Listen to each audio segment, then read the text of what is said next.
As the night deepened, the sea breeze from the open ocean continued to sing its haunting song of freedom, a melody that carried both promise and peril. Beneath that restless wind, the stage was set for a battle that would test not only strength of arms, but the very will of the kingdom itself. "Beware, my lord," one of the king's guards said quietly, his tone edged with unease. His gaze never left the enemy's ships, their dark silhouettes resting upon the water with an unnatural stillness. "This army does not appear to be merely passing along the coast." The king stood by the tall window overlooking the bay, his arms crossed as he studied the scene before him. The sight was unsettling, but it did not shake his composure. After a measured breath, he replied, his voice steady and controlled. "Perhaps they did not expect to find a city like this waiting for them. It has been many years since Shadow Bay faced an invasion from the sea, but our defences have only grown stronger since then." He paused, eyes narrowing slightly. "We will offer them a small taste of what awaits. Prepare our ships." His words lingered in the air for only a heartbeat before the tension in the chamber shattered. A sharp thud echoed against the stone as an arrow struck the wall behind them, its impact ringing through the room. Instantly the guards sprang into motion, steel drawn, senses sharpened, eyes sweeping the windows and shadows for any sign of an attacker. Then one of the guards noticed something unusual. Wrapped around the arrow's shaft was a narrow strip of parchment, secured carefully with a thin ribbon fluttering faintly in the draught. Moving with caution, the guard approached and pulled the arrow free from the stone. "My lord," he said, holding it out with wary respect. "There's a message attached." The room fell silent once more, the ocean's distant song seeping back in through the open window as all eyes turned toward the king and the words "yet unseen."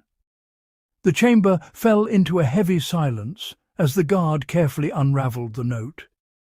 His brow tightened as his eyes moved across the parchment, and when he finally spoke, his voice echoed unnervingly against the stone walls.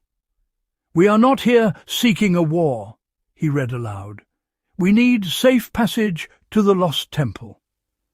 A shadow crossed the king's face. The warmth drained from his expression, replaced by something colder, more dangerous. "The lost temple," he murmured, the words barely more than a breath. His gaze drifted toward the window, though he no longer saw the sea beyond it. The implications of the message unfolded rapidly in his mind, each more troubling than the last. One of the guards stepped forward, unease plain in his voice. "My lord, why would they seek the lost temple? Could this be deception, a ploy to draw us into lowering our defences?" The king turned sharply, his posture rigid, authority radiating from him as he faced the assembled council. His eyes burned with certainty. "They are searching for the Sword of Darkness," he said. The name alone seemed to weigh heavily upon the room. "That cursed blade has been hidden for centuries, its power too great to be wielded by any mortal hand. It was sealed away to protect the world from itself." His jaw tightened. "If they seek it now, it is not for peace, and that alone means we cannot grant them safe passage. This is no longer a question of diplomacy, it is a matter of survival." A low murmur rippled through the chamber as the gravity of his words settled in. The Sword of Darkness was no fireside tale or forgotten myth.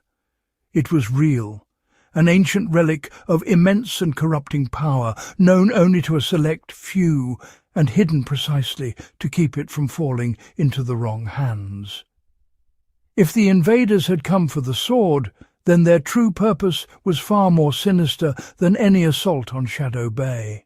The silence that followed was thick with dread, as every man in the room understood the same truth.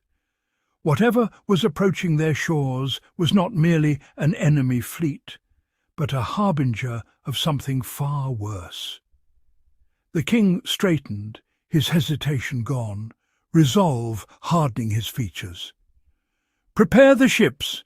We take the battle to them," he commanded, his voice slicing through the tension like steel. "They will not be allowed even a single step closer to the temple." "Yes, my lord," one of his men replied without delay, bowing deeply before turning and hurrying from the chamber. As the echoes of boots faded down the stone corridors, the king remained where he stood, motionless, his thoughts racing beneath a calm exterior. What if the enemy's request was nothing more than a calculated diversion? What if their true objective lay elsewhere, hidden behind their strange formations and unarmed ranks? Whatever the truth, one certainty remained. Shadow Bay could not afford hesitation. With a subtle gesture, the king summoned one of his most trusted warriors, a man forged by countless battles, renowned not only for his lethal skill, but for his unwavering judgment. The warrior approached in silence, his presence controlled, alert. The king leaned in, lowering his voice to a near whisper. "Prepare the death rain," he said. "We may actually need it." The warrior's eyes flickered, not with fear, but with understanding. The death rain was no ordinary weapon. It was a last resort, an unspoken contingency born in an age of despair, meant to be unleashed only when the kingdom stood on the brink of annihilation. That it was being mentioned at all spoke volumes. "At once, my lord," the warrior replied quietly. He bowed once, then disappeared into the shadows, already moving to carry out the order. When the chamber finally fell empty, the king turned back toward the window. The bay stretched before him, dark and restless, the enemy ships resting upon its surface like silent omens. The invaders had made their move, but Shadow Bay would not bend to threats cloaked in mystery. Whatever darkness they sought to awaken, it would be met with the full, unrelenting force of the kingdom. Far below, the first of the ships began to move, their hulls cutting softly through the dark water as its crews took their positions. The moon sank lower toward the horizon, its pale light stretching across the sea and casting long, wavering shadows that danced with the waves. High above, along the ridges overlooking the bay, the archers remained perfectly still, bows ready, fingers steady, eyes fixed on the unfolding scene, waiting only for the king's signal. The breeze from the deep ocean stirred once more, brushing across the bay with a strange, unsettling calm. It carried the familiar song of freedom, but now that melody felt distorted, heavy with foreboding, like the final breath before a storm tore the sky apart. The stillness pressed down upon Shadow Bay, thick and suffocating, as though the world itself was holding its breath. The battle to come would not merely decide victory or defeat, it would shape the fate of the kingdom itself. Within moments, the king's fleet was fully underway. Sails unfurled and caught the wind, snapping sharply as the ships surged forward, gliding with purpose toward the anchored enemy.